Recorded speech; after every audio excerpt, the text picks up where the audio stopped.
Assalamualaikum warahmatullahi wabarakatuh. Kami dari kelompok 2 akan mempresentasikan tentang teori belajar kognitif.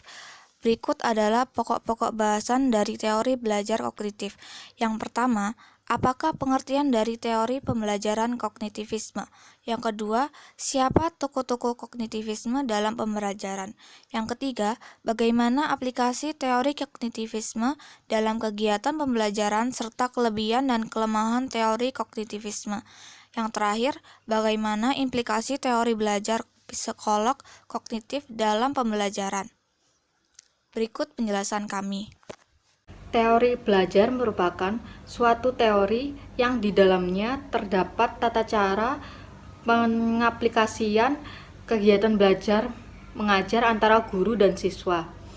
Perancangan metode pembelajaran yang akan dilaksanakan di kelas maupun di luar kelas. Teori belajar berguna untuk memudahkan seorang guru dalam proses belajar mengajar agar membuat siswa lebih memahami pelajaran sehingga pelajaran itu lebih bermakna, dan teori belajar juga merupakan cara yang dilakukan peserta didik dan guru dalam memperoleh maupun menyampaikan ilmu pengetahuan melalui proses belajar atau mengajar. Setiap manusia wajib untuk belajar agar menjadi manusia yang memiliki derajat yang tinggi dibandingkan makhluk lainnya. Itu sebabnya timbulnya perbedaan antara manusia dan hewan. Yang berikut definisi pembelajaran kognitif. Definisi kognitif berasal dari kata cognition yang punya persamaan dengan knowing yang berarti mengetahui. Dalam arti yang luas, cognizant atau kognisi ialah perolahan, penataan, penggunaan pengetahuan. Teori belajar kognitif lebih mementingkan proses belajar daripada hasil itu sendiri. Baharudin menerangkan teori ini lebih menaruh perhatian pada peristiwa internal. Belajar tidak sekedar melibatkan hubungan antara si stimulasi dan respons sebagaimana dalam teori behaviorisme. Lebih dari itu, belajar dengan teori kognitif melibatkan proses berpikir yang sangat kompleks. Selanjutnya ada tokoh-tokoh kognitivisme. Tokoh dari teori tersebut antara lain ada Jean Piaget, Brunner, dan Ausubel, Robert M. Gardner. Pembahasannya sebagai berikut. Yang pertama, teori perkembangan kognitif Piaget. Jean Piaget adalah tokoh terkenal dalam bidang teori kognitivisme. Ia adalah seorang psikolog dan epistemolog asal Swiss yang hidup dari 1896 hingga 1980. Piaget percaya bahwa anak-anak secara aktif berinteraksi dengan lingkungan mereka untuk membangun pengetahuan dan pemahaman tentang dunia. Tahap perkembangan kognitif yang diusulkan oleh Piaget adalah sebagai berikut. Yang pertama, tahap sensori motor, umur 0-22 tahun. Pada tahap ini, bayi dan anak balita berinteraksi dengan dunia melalui indera dan tindakan fisik. Mereka belajar tentang objek permanen dan mengembangkan pemahaman awal tentang kausalitas. Yang kedua, tahap praoperasional, usia 2-7 tahun. Anak-anak mulai menggunakan representasi simbolis seperti bahasa dan bermain peran. Namun, mereka masih terbatas dalam berpikir abstrak dan masih sulit memahami sudut pandang orang lain.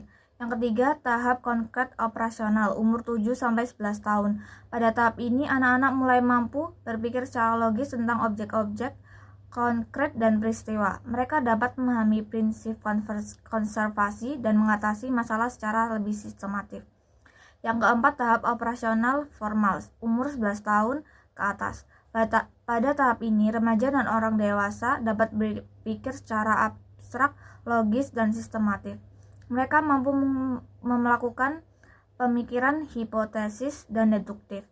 Piaget juga mengemukakan bahwa proses belajar harus disesuaikan dengan tahap perkembangan kognitif yang dilalui siswa. Proses belajar yang dialami seorang anak berbeda-beda pada tahap-tahap lainnya. Oleh karena itu, guru seharusnya memahami tahap-tahap perkembangan kognitif anak didiknya serta memberikan isi, metode, media pembelajaran yang sesuai dengan tahapannya. Yang kedua, teori perkembangan kognitif Brunner. Brunner seorang psikolog dan pendidik Amerika Serikat yang berpengaruh dalam bidang kognitivisme. Brunner menekankan pentingnya struktur dalam proses belajar dan memperkenalkan konsep pengolahan informasi dalam pemahaman manusia. Berbeda dengan Piaget, Brunner melihat perkembangan kognitif manusia berkaitan dengan kebudayaan. Bagi Brunner, perkembangan kognitif seorang sangat dipengaruhi oleh lingkungan kebudayaan, terutama bahasa yang biasanya digunakan, sehingga perkembangan bahasa memberi pengaruh besar dalam perkembangan kognitif. Menurut Brunner ada 3 tahap dalam perkembangan kognitif, yaitu yang pertama eknaktif, usaha atau kegiatan untuk mengenali dan memahami lingkungan observasi pengalaman terhadap suatu realita. Kedua, ikonik, di mana anak melihat dunia dengan melalui gambar-gambar visualisasi verbal. Ketiga, simbolik, anak mempunyai gagasan abstrak yang banyak dipengaruhi oleh bahasa dan logika dan penggunaan simbol. Yang ketiga ada teori perkembangan kognitif Ausubel. Menurut Ausubel, siswa akan belajar dengan baik jika isi pelajarannya didefinisikan dan kemudian dipresentasikan dengan baik dan tepat kepada siswa atau yang disebut dengan advanced organizer. Dengan demikian, akan mempengaruhi pengaturan kemampuan belajar siswa. Pengaturan advanced organizer adalah konsep atau informasi umum yang mewadahi seluruh isi pelajaran yang akan dipelajari oleh siswa. Menurut Ausubel, pelajar dapat diklasifikasikan ke dalam 2 dimensi. Yang pertama, berhubungan dengan cara informasi atau materi pelajaran disajikan pada siswa melalui penerimaan atau penemuan. Dimensi kedua, menyangkut cara bagaimana siswa dapat mengaitkan informasi itu pada struktur kognitif yang telah ada. Advanced Organizer memberikan 3 manfaat, yaitu yang pertama, menyediakan suatu kerangka konseptual untuk materi yang akan dipelajari. Yang kedua, berfungsi sebagai jembatan, menghubungkan antara yang sedang dipelajari dan yang akan sedang dia pelajari. Ketiga, dapat membantu siswa untuk memahami bahan belajar secara lebih mudah. Yang terakhir ada teori perkembangan kognitif Gagner. Menurut Gagner, belajar dipandang sebagai proses pengolahan informasi dalam otak manusia. Dalam pembelajaran terjadi proses penerimaan informasi untuk kemudian diolah sehingga menghasilkan keluaran dalam bentuk hasil belajar. Pengolahan otak manusia tersendiri dapat dijelaskan sebagai berikut. Yang pertama, reseptor atau alat indera, menerima rangsangan dari lingkungan dan mengubahnya menjadi rangsangan neutral. Berikut memberikan simbol informasi yang diterimanya dan kemudian diteruskan. Yang kedua, sensory register, penampungan kesan-kesan sensoris yang terdapat pada syaraf pusat. Fungsinya menampung kesan-kesan sensoris dan mengadakan seleksi sehingga terbentuk suatu kebulatan perseptual. Informasi yang sebagian masuk ke dalam memori jangka pendek dan sebagian hilang dalam sistem. Ketiga, short term memory atau memori jangka pendek, menampung hasil pengolahan perseptual dan menyimpannya. Informasi tertentu disimpan untuk menentukan maknanya.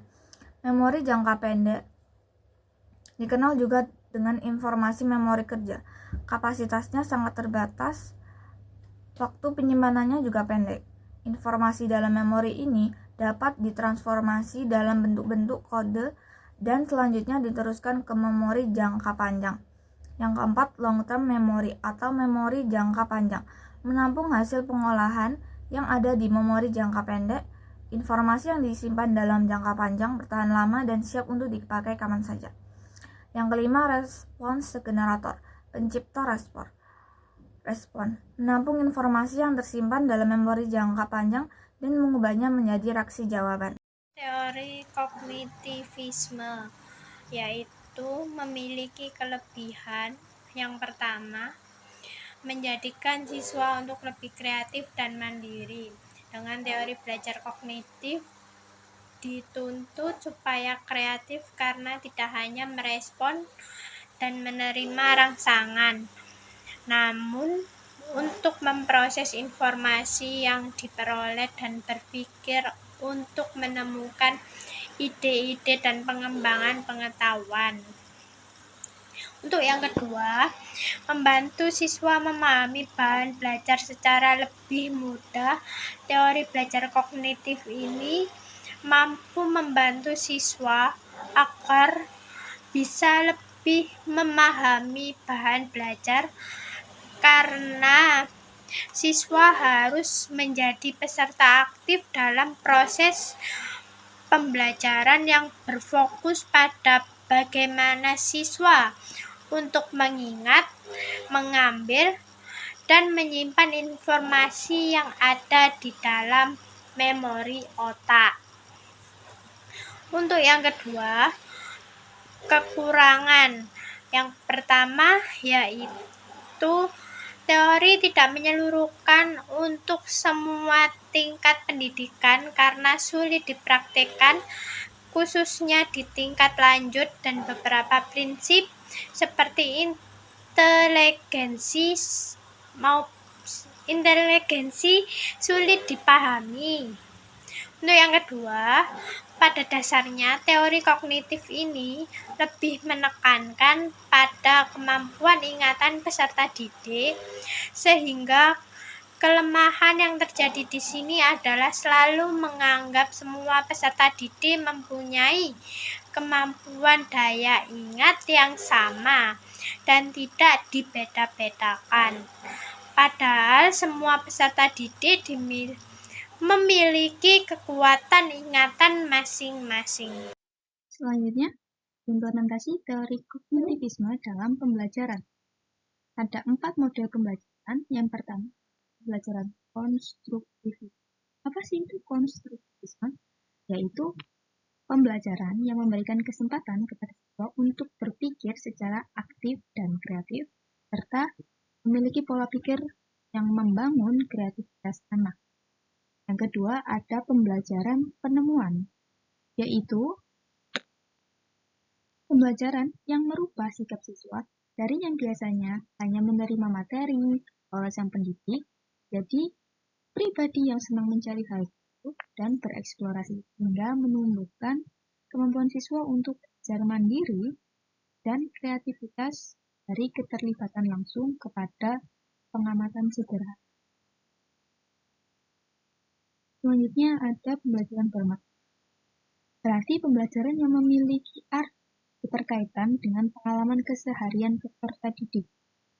David Ausubel menjelaskan pembelajaran bermakna dimulai dari mengasosiasikan fenomena dan fakta-fakta baru dalam skemata yang telah dibaca. Selanjutnya ada Advanced Organizer Ausubel. Guru atau pendidik membimbing diskusi mengenai berbagai konsep seperti kesetiaan, kemandirian, konflik, dan lain-lain yang terkait dengan tema novel.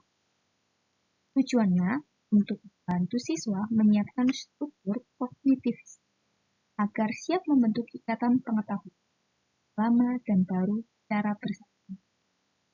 Pendidik juga membantu siswa memilah-milah konsep dalam beberapa bagian kecil, kemudian diintegrasikan kembali bersama memori peserta.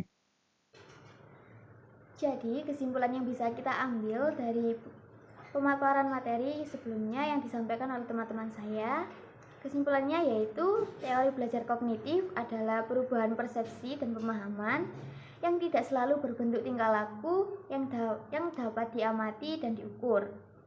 Teori kognitif lebih menekankan bagaimana proses atau upaya untuk mengoptimalkan kemampuan aspek rasional yang dimiliki oleh orang lain. Ada beberapa tokoh teori kognitif, antara lain Piaget, Brunner, Ausubel, Kurt Lewin, Lev Vygotsky. Nah, aspek-aspek teori belajar terdiri dari belajar, pembelajaran, evaluasi, peserta didik, pendidik atau guru, dan yang terakhir yaitu lingkungan belajar.